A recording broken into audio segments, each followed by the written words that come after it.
The nuclear family, mom, dad, and kids under one roof, is supposedly the natural foundation of human society, except it's not natural at all. The term itself is barely a century old, and it emerged from academic debates about anthropology and psychology that had absolutely nothing to do with promoting ideal family structures. Right now, politicians across the spectrum invoke the nuclear family as either the bedrock we must protect or the outdated relic we need to move beyond.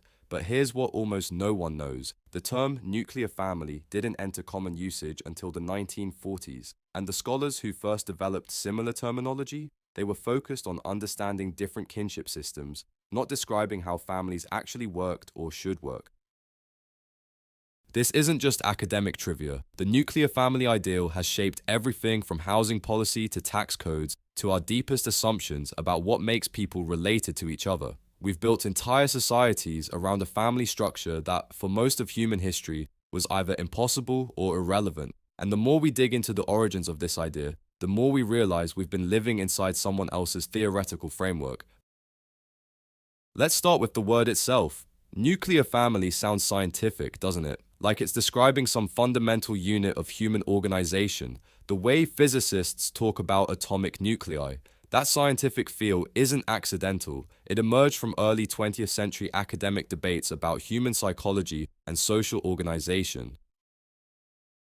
The story begins with anthropologist Bronisław Malinowski and his 1924 work on the Trobriand Islands. Malinowski was engaged in a scholarly debate with Freudian psychology. Freud had developed what he called the Oedipus complex, the idea that certain psychological conflicts involving parents and children were universal to human development. Malinowski, based on his fieldwork, disagreed. He argued that what Freud called universal was actually specific to particular family structures. In his analysis, Malinowski used terms like family complex and nuclear complex to describe the psychological dynamics he observed in different kinship systems. But here's the crucial detail. Malinowski wasn't promoting any particular family structure as ideal. He was using these terms as analytical categories to understand how different family arrangements produce different psychological patterns. The transformation of this academic terminology into a social ideal took decades. Through the 1930s and 1940s, other social scientists gradually adopted and modified Malinowski's language. The psychological context faded. Nuclear family became a descriptive term for a specific household arrangement, parents and their dependent children living together. By the 1950s, something remarkable had happened. The nuclear family had transformed from an analytical category into a cultural aspiration post-World War II. America needed a vision of domestic stability to contrast with the chaos of global conflict. Sociologist Talcott Parsons provided the theoretical framework, arguing that nuclear families were perfectly adapted to modern industrial society. Unlike extended families, which were supposedly rigid and traditional, nuclear families were mobile, flexible, and focused on individual achievement. Parsons painted a compelling picture. The nuclear family was streamlined for success. Parents could move wherever economic opportunities beckoned. Children received concentrated attention and resources, and everyone could reinvent themselves without the burden of extended kinship obligations. It was the family structure for ambitious, upwardly mobile Americans. But Parsons was describing an ideal, not a reality. Even at the height of the 1950s nuclear family boom, most American households didn't actually fit the model. Single-parent families, multi-generational households, and childless couples were common. The nuclear family was never as dominant as its promoters claimed. Here's where the story gets really interesting. Historians have discovered that nuclear families weren't actually new to the 20th century. Research by the Cambridge Group for the History of Population and Social Structure revealed that nuclear family households had been the norm in England for centuries before industrialization. This finding completely overturned what sociologists call modernization theory, the idea that nuclear families emerge in response to modern economic conditions. The evidence is striking. English parish records from the 16th century onward show that most households consisted of parents and children, not the extended family arrangements that modernization theorists expected. Young couples typically established their own households after marriage rather than moving in with parents. This pattern was so consistent that historians now call it the European marriage pattern: late marriage, nuclear households, and high rates of permanent celibacy. But if nuclear families were already common in pre-industrial Europe, why did they become so associated with modernity? The answer lies in what changed, not the family structure itself, but the meaning attached to it.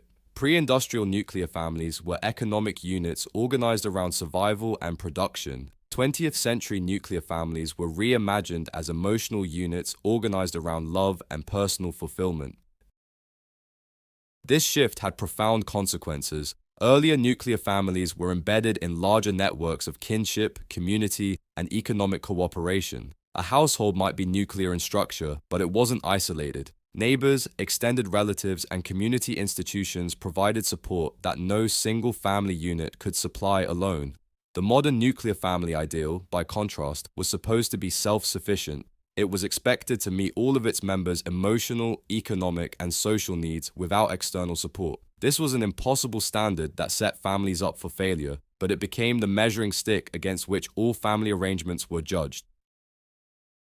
The psychological implications were enormous. Sociologist Christopher Lasch called the modern nuclear family a haven in a heartless world, but that haven was also a prison. When families were expected to provide everything their members needed, the pressure was unbearable. When they inevitably fell short, individual families blamed themselves rather than questioning whether the expectations were realistic.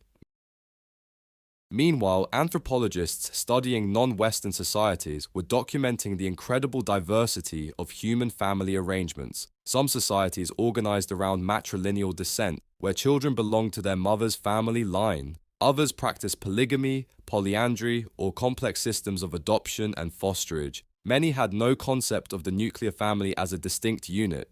Kinship networks were so extensive and interconnected that drawing boundaries around a core family made no sense. But these alternative arrangements were dismissed as primitive or transitional. The nuclear family wasn't just described as modern, it was positioned as the evolutionary endpoint of human family development. Societies that organized kinship differently were seen as backward, destined to adopt nuclear family structures as they modernized. This brings us to one of the most troubling aspects of nuclear family ideology, its role in justifying cultural imperialism. Colonial administrators and missionaries used nuclear family ideals to judge and reshape the societies they encountered. Indigenous kinship systems were dismantled, children were separated from extended families, and Western marriage practices were imposed as markers of civilization. The damage was particularly severe for communities that had developed sophisticated systems for sharing child-rearing responsibilities across extended networks. When these systems were broken up in favor of nuclear family arrangements, children lost access to multiple caregivers, diverse role models, and distributed sources of support. The nuclear family wasn't just culturally inappropriate, it was often materially inadequate for the economic and social realities these communities faced. Even in Western contexts, the nuclear family ideal has proven remarkably fragile. Divorce rates soared as the emotional and economic pressures on isolated nuclear units became unsustainable. Single-parent families multiplied, not because people rejected family values, but because the nuclear family structure couldn't adapt to economic instability, geographic mobility, and changing gender roles. Today's family situation looks nothing like the 1950s ideal, but we're still using that ideal as our reference point. We describe single-parent families as broken, blended families as complex, and multi-generational households as alternative, as if the nuclear family were the natural baseline from which all other arrangements deviate. This linguistic framework shapes policy in profound ways. Social services are designed around nuclear family assumptions. Tax codes favor married couples. Housing is built for nuclear family units. Immigration law prioritizes nuclear family reunification while ignoring other kinship relationships that might be equally important to the people involved. But what if we flip the script? What if, instead of treating the nuclear family as the norm and everything else as deviation, we recognized family diversity as the actual norm?